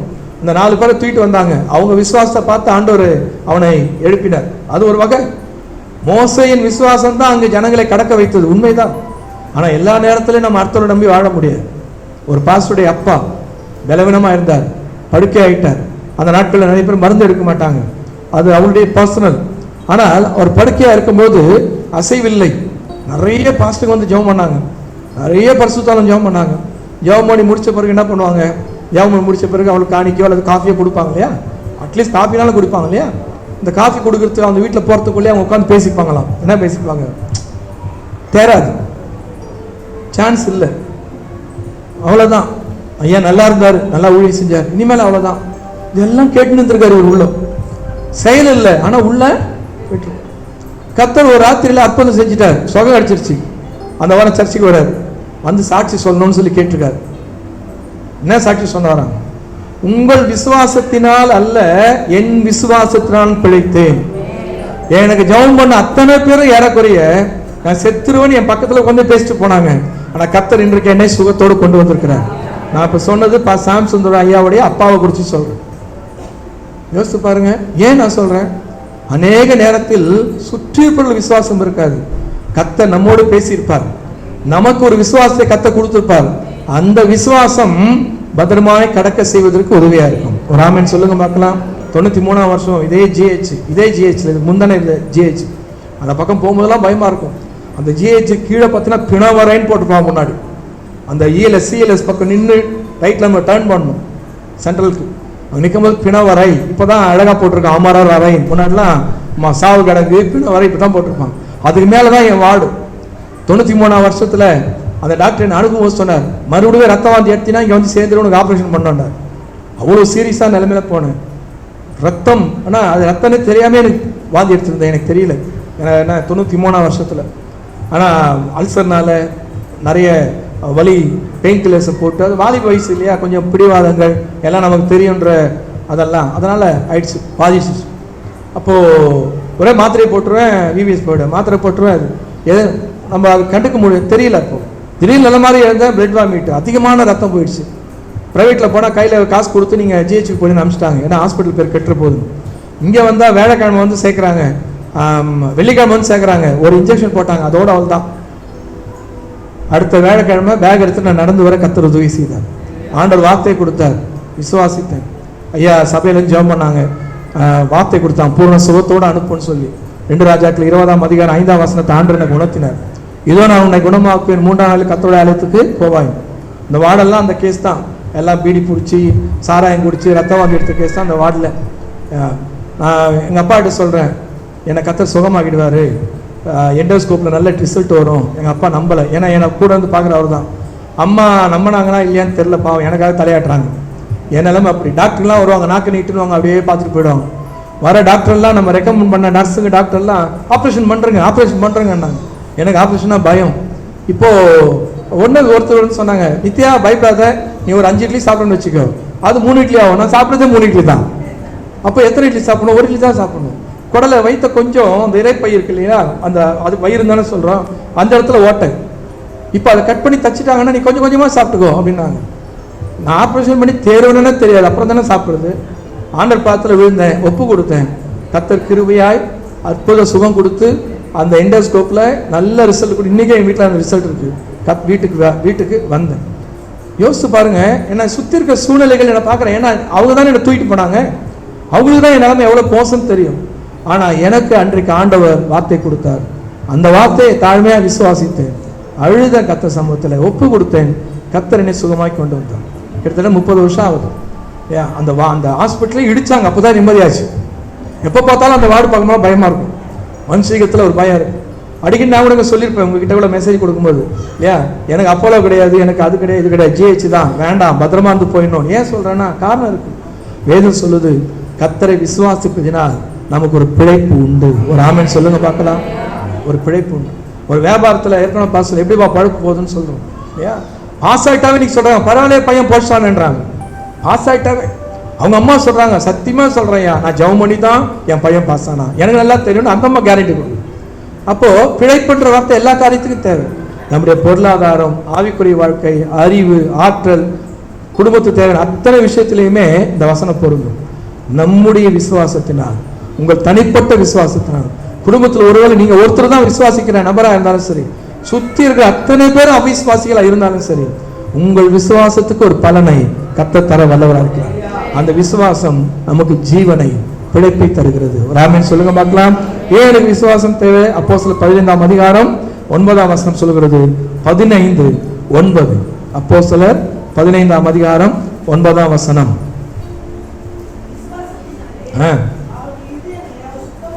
கவனிக்கிறீங்களா? அங்க 15:9 சொல்லப்பட்டு, விசுவாசத்தினாலே இருதயங்களை அவர் சுத்தமாக்கி. விசுவாசம் சுத்தமாக்குறது. என்ன கவனிக்கிறீங்களா? இயேசு கிறிஸ்து ரத்தம் நம்மை சுத்திக்கிறது நம்ம எல்லாருக்கும் தெரியும் இல்லையா. அவருடைய உபதேசம் நம்மை சுத்தமாக்குதுன்னு பைபிள் சொல்லுது. நான் சொன்ன வார்த்தையினால் நீங்க சுத்தமா இருக்கீங்க. கவனிக்கிறீங்களா? இதே கொரிந்தியருக்கு பவுல் எழுதும்போது பரிசுத்த ஆவியினால் நாம் சுத்தமாக்கப்பட்டோம் பவுல் சொல்றார். அதே பவுல் 1 கொரிந்தியர் 7 சொல்லும் போது வாழ்க்கை துணையும் நம்மை சுத்திகரிக்க, இல்லைன்னா உங்களுக்கு பிறக்கிற பிள்ளைகள் அசுத்தமா இருக்குமே வேதம் சொல்லுது. கவனிக்கிறீங்களா? அதே வேதம் தான் இங்க இந்த பரிசுத்த ஆவியானவரால் நமக்கு விசுவாசத்தினால் நமக்கு ஒரு சுத்திகரிப்பு. அப்ப அவர் ரத்தம், அவருடைய வார்த்தை, பரிசுத்த ஆவியானவர் மட்டுமல்ல, அவருடைய உபதேசம் மட்டுமல்ல, தேவன் தந்திருக்கிற வாழ்க்கை துணையும் கூட நம்ம சுத்திகரிக்கிறதா. ஆனா இங்கே விசுவாசம் நம்மை சுத்திகரிக்குது. என்ன எப்படிங்க விசுவாசம் சுத்திகரிக்குது? என்ன கவனிங்க, எனக்கு கொடுக்கப்பட்ட டைம் தெரியும், நான் முடிச்சிடுவேன். என்ன கவனிங்க, நம்ம வாழ்க்கையில் பார்த்தீங்கன்னு சொன்னால் ஒரு 2 வார்த்தை சொல்லுவாங்க. குற்ற உணர்வுன்னு சொல்லுவாங்க, பாவ உணர்வுன்னு சொல்லுவாங்க. குற்ற உணர்வுன்றது அது குத்திக்கிட்டே கடைசி வரைக்கும். பாவ உணர்வுன்றது வேற. பாவ உணர்வு என்பது வேற. பாவ உணர்வுன்றது நம்ம எல்லாருமே அனுபவிச்சிருப்போம். குற்ற உணர்வு என்பது நமக்கு தெரியும், ஆனால் இன்னைக்கு அது இருக்கக்கூடாது. இயேசு கிறிஸ்து ரத்தம் நம்மை கழுவி சகல பாவங்கள நம்மை கழுவி சுத்தமாகிடுச்சு. இனிமேல் அதை நினைக்க வேண்டிய அவசியம் இல்லை. ஆனால் பிசாசு என்ன பண்ணுவான்னா குற்ற உணர்ச்சிக்குள்ள வைத்துக் கொண்டிருப்பான். பாவ உணர்வு தான் நமக்கு தேவை. ஒரு வார்த்தை கேட்கும் போது, ஒரு சம்பவம் நம்ம வாழ்க்கை நடைபெறும், ஓ இதனால் நடந்ததா, இது பாவம் இல்லையா, தப்பு இல்லையான்னு சொல்லி அந்த உணர்வு நமக்கு தேவை. ஆனால் குற்ற உணர்வு என்பது எப்பொழுதுமே நம்மை அடிமைத்தனத்தில் வைத்துக் கொண்டிருக்கும். தவறாக எடுத்துக்காதீங்க. ஞாயிற்றுக்கிழமையில காலையில் இவ்வளோ பேர் இங்கே வருமே, ஞாயிற்றுக்கிழமை ஈவினிங் எங்கே இருக்கிறோம்? சர்வீஸ் வச்சாலும் வரப்போகிறது இல்லை, சர்வீஸ் மீட்டிங் வந்தாலும் ஏசுநாதரம் தான் வரமாட்டேன். நாங்கள் காலையில் மட்டும்தான் வரும். இப்படி தான் சபையில் நிலைமை ஆயிடுச்சு. ஈவினிங் நம்ம எங்கே இருக்கிறோம் நமக்கு தான் தெரியும் இல்லையா. நான் உங்களை பார்க்கல, உங்களுக்கு தெரியும்.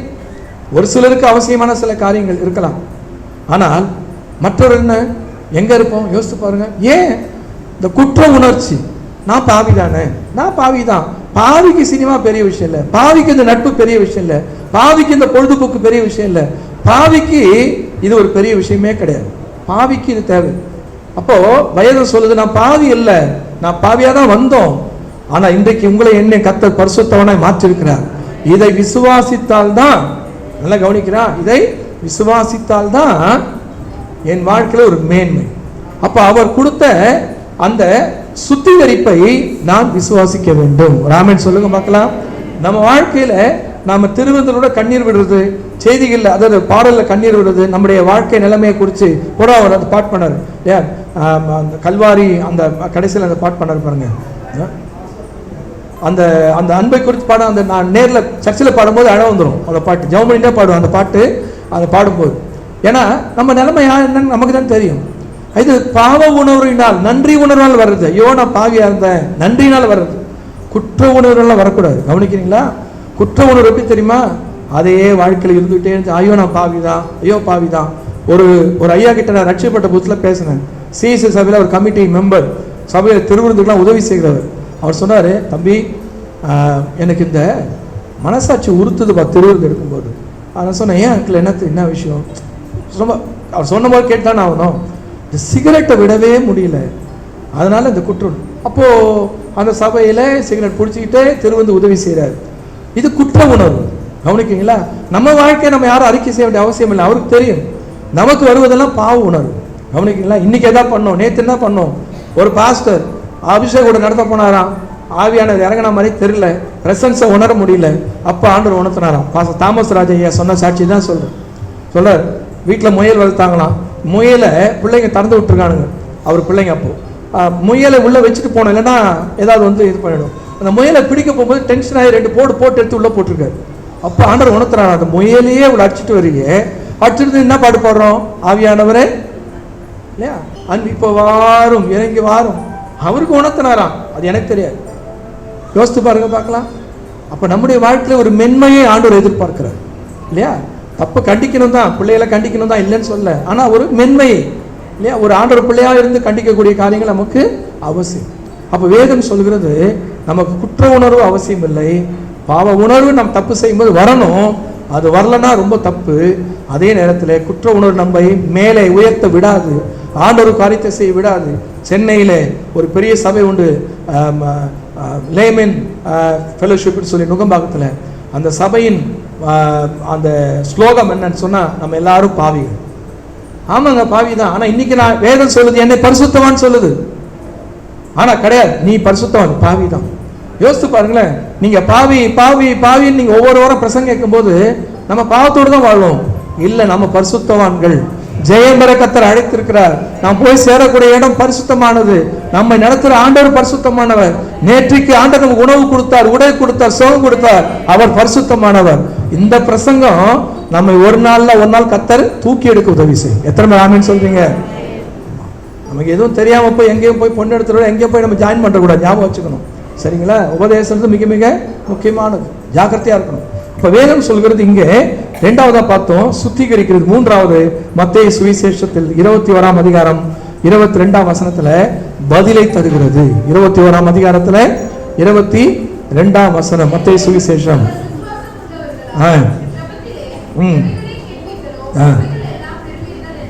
வெள்ளிக்கிழமை நான் சொன்னேன், ஒரு அம்மா ஜெபித்தார்கள். கானானிய பெண், புரஜாதி பெண். அந்த பெண்ணை பார்த்து ஆண்டவர் கொஞ்சம் ஒரு சில டெஸ்ட் தன் சீஷர்ல காமிச்சிட்டு அதுக்கப்புறம் அந்த பெண்ணை பார்த்து சொன்னாரு, உன் விசுவாசம் பெரியதுன்னு சொன்னார். உன் ஜெபம் பெரியதுன்னு சொல்லல, உன் விசுவாசம் பெரியது. நம்முடைய ஜெபத்தில் விசுவாசம் காணப்பட வேண்டும். விசுவாசத்தில் பொதிந்து ஜெபம் காணப்பட வேண்டும். அவர்தான் வேதம் சொல்ல, நீங்கள் விசுவாசம் உள்ளவர்களா ஜெபத்திலே எவைகளை கேட்பீர்களோ அவைகளை. கடனால ஒரு சம்பவம் நடந்தது. அப்போ ஒரு பாஸ்டர் உணர்த்தி கொடுத்தாங்க. பழைய ஒரு வார்த்தை, மழைக்காக ஜெபம் பண்ணா கொடை எடுத்துட்டு போகணும், அதான் விசுவாசம் தம்பி. ஒருத்தர் சொல்றார், மழை நிக்கணும் ஜெபம் பண்ணினா கொடையை வச்சுட்டு போ, ரெயின் கோட் போட்டு போறது இல்லை. மழை சீசன் வேறங்க, மழை சீசன்றது வேற. நான் அது சொல்ற உதாரணம் புரியுதா உங்களுக்கு? மழையில் நனைஞ்சினுவான ஒரு சொல்லலை, விசுவாசன்றது அதுதான். சரிங்களா? அதுதான் விசுவாசம். அப்போ விசுவாசம் உள்ளவர்களாய், அப்ப விசுவாசம் நம் வாழ்க்கையில உண்டாகி ஜெபத்தில் நாம் கேட்கிறவர்களை கர்த்தர் நமக்கு தருவார் என்பது ஆண்டவர் கொடுத்த வாக்கு. அப்ப ஜெபத்திற்கு பதிலை பெற்றுக்கொள்ள நமக்கு விசுவாசம் தேவை. எவ்வளவு விசுவாசம் தேவை? எத்தனை டன் விசுவாசம் தேவை? ஆண்டவர் சொன்னார், கடுகு விதையளவு விசுவாசம். எனக்கு கடுகு தான் பார்த்துருக்கேன், கடுகு விதையை நான் பார்க்கல. சரிங்களா? கடுகு அளவு சொல்ல, கடுகு விதையளவு விசுவாசம் இருந்தா போதும்.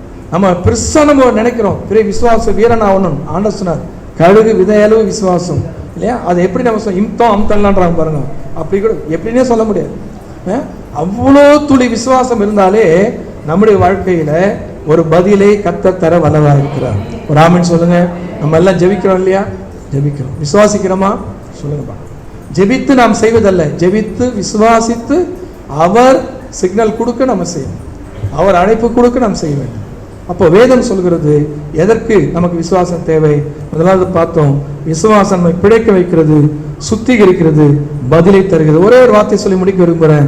மார்க்கு சுவிசேஷம் 16ஆம் அதிகாரத்தில் 17ஆம் வசனத்தை நான் பார்ப்போமானால், மார்க்கு 16:17 விசுவாசிக்கிறவர்களால் நடக்கும் அடையாளங்கள் ஆவன.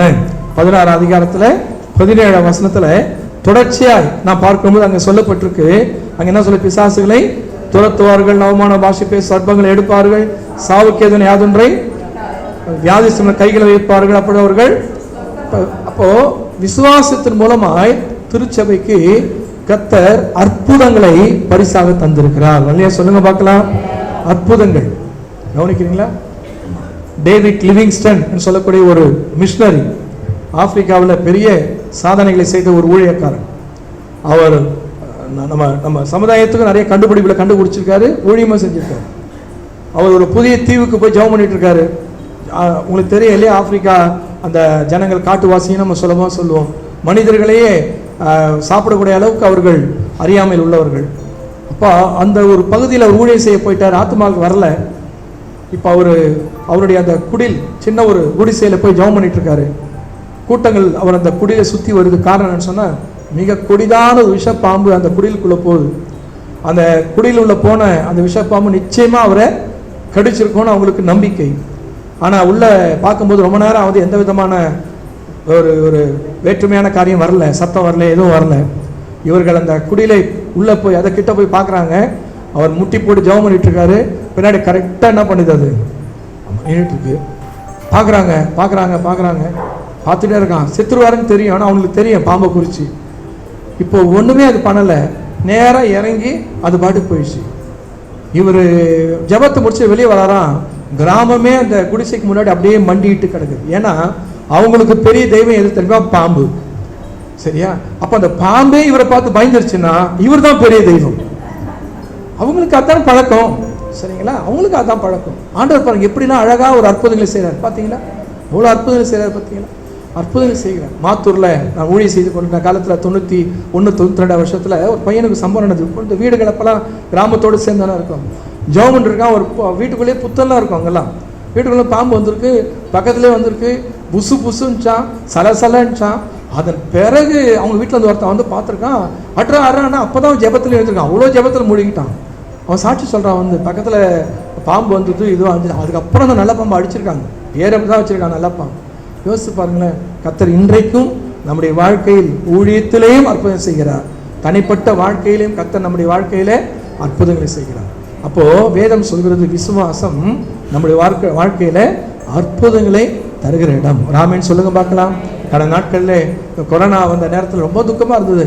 நான் மேதை கிடையாது, பெரிய ஞானி கிடையாது, உங்களை விட சிறியவன் அநேகர் என்னை விட மூத்தவர்லாம் உண்டு, அனுபவத்தில் மூத்தவர் உண்டு. என்னை தாழ்த்து கொண்டு சொல்கிறேன், உலகத்திலேயே சுகம் கொடுக்குற இடம் தேவனுடைய சபை மட்டும்தான். எவ்வளோ பேர் ஆளுக்கும் சுகம் கொடுக்குற இடம் இதுதான். கொள்ளை நோய்களுக்கு ஆண்டு விடுவித்தான் பைபிள் சொல்லுது. ஆனால் அரசாங்கம் ஒரு சட்டம் போட்டுது. அரசாங்கம் சட்டம் போட்டு எடுத்த பிறகு கூட சபையில் தூரதூரமாக சேர் போட்டோம். அப்போ கூட மக்கள் வர முடியல. தெரியுமா உங்களுக்கு? பயம், பயங்கரமான என்ன இருக்குது. ஒரு இடத்துல அவர் பிரசங்கம் பண்ணி முடிச்சவொடனே சொல்கிறாரு, ஆண்டவருக்கு பயப்படணும்னு ஒரு வார்த்தை மெசேஜ் கொடுத்தவொடனே சொல்கிறாரு, பிரதர் நீங்கள் சொன்னது கரெக்டு, ஆண்டவருக்கு பயப்படுற பயம் என்கிட்ட இல்லை சொல்கிறார். வயசானவர் சொல்கிறார், ஆண்டவர் பயப்படா, என் ஹார்ட் அட்டாக் வந்துட போகுதுன்னு பயமாக இருக்குது, இருதயம் வலிக்கும் போது ஹார்ட் அட்டாக் வந்துட போகுது, செத்து போகிறேன்னு பயமாக இருக்குது. ஆனால் என் பயம் வேற மாதிரி மாறணும், ஆண்டவருக்கு பயப்படுற பயம் வாழ்க்கையில் வரணும், ஜெபம் பண்ணுங்கண்டார். உண்மையிலே அவர் வார்த்தைக்கு அந்த அந்த கீழ்ப்படுதல் எனக்கு இல்லை. அந்த அளவுக்கு ஒப்பிட்டு பார்த்தாரு பாருங்க. எனக்கு என்ன பயம் இருக்குது, செத்துறோன்னா பயம் இருக்குது, ஆனால் ஆண்டவருக்கு பயப்படுற பயம் எனக்கு அந்த அளவு இல்லை. இது மாறணும்னு கேட்டார் பார்த்தீங்களா, அந்த விசுவாசத்துக்காக கர்த்தரை ஸ்தோத்திரம். நம்முடைய வாழ்க்கையில தேவனுடைய சமூகம் அற்புதம் செய்கிற இடம். ராமன் சொல்லுங்க பார்க்கலாம். ஹைகோர்ட் பகுதியில் ஒரு ஊழியக்காரன் ஜெபம் பண்றாரு.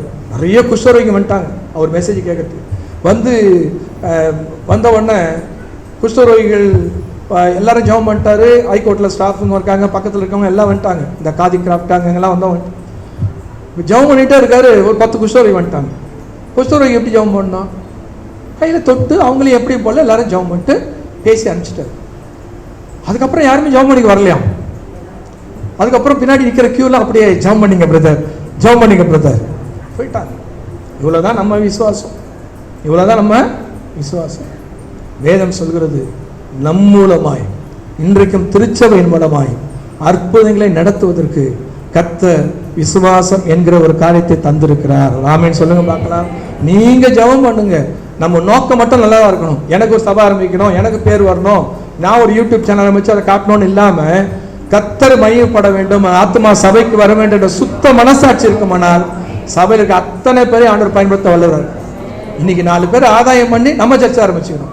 4 பேர் ஏதோ ஒரு உடனே அது யூடியூப்ல எடுத்து ஃபேஸ்புக்கில் போட்டுக்கணும், உடனே யூடியூப்ல போடணும், அல்லனா இதில் போட்டுக்கணும், எத்தனை வந்திருக்காங்க பார்த்துருக்காங்கன்னு பார்க்கணும். அந்த சுயம் இருப்பதனால்தான் இன்றைக்கு அற்புதம் தடைபடுகிறது. ஆனால் நம்ம சுயத்தை சாம்பலாக்கி ஆண்டவர் மட்டும் மையம் பண்ணணும்னு சொன்னா கர்த்தர் நிச்சயமா செய்வார். நான் ரொம்ப முன்னாடி பார்த்துருக்கேன், ஆனால் நீங்களும் பார்த்துருப்பீங்க. சபை ஆரம்பிக்கப்பட்ட காலத்தில் இருந்திருப்பீங்க நீங்கள்லாம் இல்லையா? சபையில் பார்த்தீங்கன்னா கண்டிப்பாக ஆராதனையில் 2 பேய் ஆடும். சபை நடத்தினே இருக்கும்போது கத்தும், இங்கேருந்து பாஸ்ட் அதட்டு வாங்க, இங்கே இருக்க யாராவது ஜெபம் பண்ணுவாங்க. ஸ்பெஷல் மீட்டிங் வைக்கும்போது கண்டிப்பாக 4-5 பேர் கூட்டிட்டு வருவாங்க, புது ஆத்மாவை, உள்ள பேய் இருக்கும். அவ்வளோ அழகாக நம்ம இங்கே ஆடிக்கிட்டு இருக்கோம். இன்னைக்கு எங்கே போயிடுச்சு? எல்லா பேயும் ரட்சிக்கப்பட்டுச்சா? எல்லா பேயும் ரட்சிக்கப்படல. ஒத்துக்கொள்ளணும், நம்முடைய இயலாமை ஒத்துக்கொள்ளணும். நம்ம ஒத்துக்கொள்றவர் யாரும் பலவீனர் இல்லை, ஒத்துக்கொள்வர் சர்வ வல்லமையுள்ள தேவன். அவர் ஒத்துக்கன்னு தான் சொல்றாரு. நம்ம ஒத்துக்கணும். நம்ம சர்ச்சுக்கு வந்தோம், போகும்போதே முடிவு பண்ணிட்டோம், வரும்போதே முடிவு பண்ணிட்டோம், சாப்பிட்டோம், முடிஞ்சோம், ரெஸ்ட் எடுத்தோம், ஏதோ நம்ம வாழ்க்கை முடிஞ்சுது, மறுநாள் டப்பாவில் சோறு கட்டின்னு போயிட்டோம். அப்புறம் அடுத்த வாரம் ஞாயிற்றுக்கிழமை வரும், அதில் 4 வாரம் வந்து 1 வாரம் ஆக்சிடென்ட்டு, இப்படியே ஓடக்கூடாது. வாழ்க்கையில் கர்த்தர் எனக்கு இந்த ஒரு நாளை கொடுத்தார், என்னை விசுவாசியை வைத்திருக்கிறார், எனக்குள்ள விசுவாசமாகிய பொக்கிஷத்தை கொடுத்திருக்கார். எனக்கு ஒருவர் சுவிசேஷம் சொன்னார், என் வாழ்க்கையில் இந்த நோயை கர்த்தர் சபையில் குணமாக்கினார். அதே போல என்னை சுற்றி எத்தனை பேர் இருக்காங்க. நான் ஒரு நல்ல டாக்டர் சொல்றதுக்கோ நல்ல லாயரை சொல்றதுக்கோ எனக்கு கர்த்தர் ஜீவனை கொடுக்கல, நல்ல கர்த்தரை சொல்வதற்கு எனக்கு கர்த்தர் ஜீவனை கொடுத்திருக்கார். இப்போ யோசித்து பாருங்க, சிந்திங்க. சுயம் இல்லாமல் நம்முடைய வாழ்க்கையில நிச்சயமா செய்யணும். எங்க அம்மாவுக்கு என்ன அளவுக்கு பைபிள் தெரியாது, நான் முடிச்சுட்டேன், என்ன அளவுக்கு பைபிள் தெரியாது. ஆனா எங்க அம்மா தான் இன்னைக்கு நான் இந்த ஊழியம் செய்யற இடத்துக்கு அநேக ஆத்துமாவை கொண்டு வந்தோம். குஷ்டரோகிகள் சுகமானாங்க, எத்தனையோ பேர் பேய்கள் ஓட்டப்பட்டது. சின்ன இடம், பாஸ்ட் பார்த்துருக்கேன், சின்ன இடம். அப்போ பைபிள்ஸ் எடுத்தேன், தர பூசலை எதுவுமே கிடையாது. அப்போ ஓப்பனாக இருக்கும், லைட்டை போட்டு மேலே டியூப் லைட்டை சும்மா தொங்க விட்டு நடத்திட்டு இருப்போம். ஆராய்ச்சியும் பாட்டு பாடிட்டு இருப்போம். அது நேரம் அங்கே போய் அப்போ தான் அந்த பாட்டு பாடிருப்போம். அந்த நம்ம ஐயா பாட்டு இருக்குல்ல, அந்த பாட்டு வந்து புதுசு பரிசு பாவ மன்னிப்பும் நீங்கள் தானே, பரிசுத்தாய் நீங்கள் தான், பாட்டு ஏசு நீங்கள் இருக்க நல்லா பாடினோம். கொஞ்ச நேரம் கண்ண மூடி ஆராய்ச்சி அங்கே போயிட்டு கலகலன்னு சிரிக்கும். அங்கே போயிட்டு சிரிச்சுட்டு நாக்க நீட்டோம், கபி கபியே நபி நபினும். நம்ம அதுக்கிட்ட போய் ஜெபம் பண்ண போனால் அவங்க அம்மா அங்கே உட்காந்துன்னு அழகாக பின்னெல்லாம் அவுத்து விட்டு டான்ஸுக்கு ரெடி ஆகும். அம்மாவுக்கு பேய்க்கு ஜெபம் பண்ணுறதா, பொண்ணு பேய்க்கு ஜெபம் பண்ணுறதா? யோசிச்சு பாருங்க, இந்த ஆத்மாவில் எங்கேருந்து வந்தது? அப்போ பைபிள் ஸ்டடி, பைபிள் காலேஜ் அதெல்லாம் அப்போ தெரியாது.